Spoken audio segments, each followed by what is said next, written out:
From the World Wrestling Federation magazine, this is Special Report. So here's a question. What wrestler has been in the most wrestling games? The answer is a little more complex than you might think, and not just because of the eternal question of whether being in WWE Crush Hour should count as a wrestling appearance. Your first guess may be Hulk Hogan, and it's not a bad one.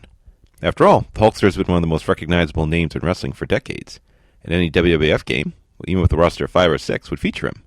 But by my count, and thanks to research from our friend Mookie Gagne, I can place him in 35 games, including Crush Hour, good enough for third. 3 things are hurting him here. The first is that the WWF didn't start putting out video games until 1987's Micro League Wrestling, a few years into Hogan's 80s run. The second is he jumped to WCW in 1994, and WCW just didn't put out a ton of games. In fact, Hogan didn't appear in a WCW game until WCW vs. the World in 1997. The last is his affiliation with TNA the past 3 years, who have just put out one console game and that Impact Mobile game a few years ago, although that hasn't stopped the Hulkster from appearing in some WWE games.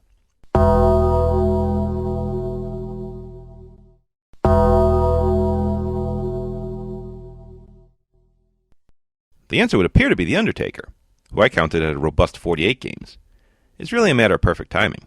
He debuted in late 1990, and has been a big enough star to be featured in every WWF/E release since then. In fact, even though he wrestles once a year, he still makes it into the yearly WWE releases. And he's been around long enough he qualifies for Legend-centric games like Legends of WrestleMania.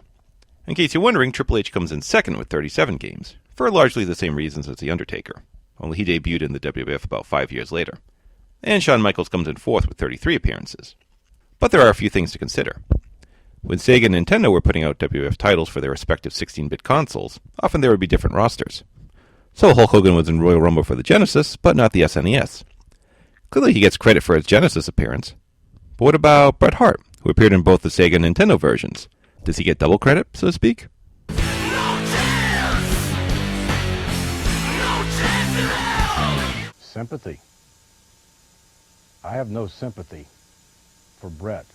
I would hope that Bret's story would be one that would give him dignity. That would give him the poise to state that I was maybe the greatest WWF superstar ever. From a personal side, it definitely has affected me. Shawn Michaels certainly did not screw Bret Hart. It would have never crossed my mind. And ultimately what happened was that the two of us got together. Bret was pinned, and it vacillated somewhat as well. That small, I was disappointed in Bret. I want everyone in the whole locker room so that I can show every secretary this. I just kind of lost it there for a while. Bret's going to have to live with that for the rest of his life. I also would tell Bret no more free shots. It's just too damn bad that in the end, Bret really wasn't the best there is, the best there was, and the best there ever will be. I truly believe that Bret Hart screwed Bret Hart. No chance! No chance in hell! And what about multiple appearances by the same wrestler as different characters? Does Mick Foley get triple credit for being Mankind, Dude Love, and Cactus Jack in the same game?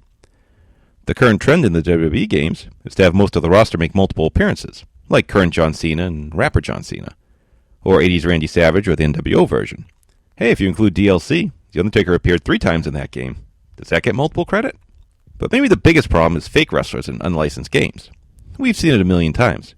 Games that don't have the rights to actual wrestlers, so they substitute fake wrestlers with similar gimmicks. How many Road Warrior ripoffs have we seen? Out of the games we've covered, I can think of Tecmo World Wrestling, Pro Wrestling for the Sega, Mat Mania, Wrestle War, and Main Event for the arcade. But there's probably tons more games we haven't looked at. The Roadies probably appeared more as fakes than they did as themselves. The Hulkster had his share of imposters. He was basically on the cover of the Japanese version of Wrestle War, and the final boss of Mat Mania was just called Golden Hulk. Not very subtle. So in the end, you can probably fudge the numbers and maybe put Hulk Hogan number 2. But I'll still say Undertaker is a champ of video game appearances. As for where he ranks on the list of the most popular video game characters of all time, well, we'll save that one for episode 100. So thanks for watching, and remember, a winner is you.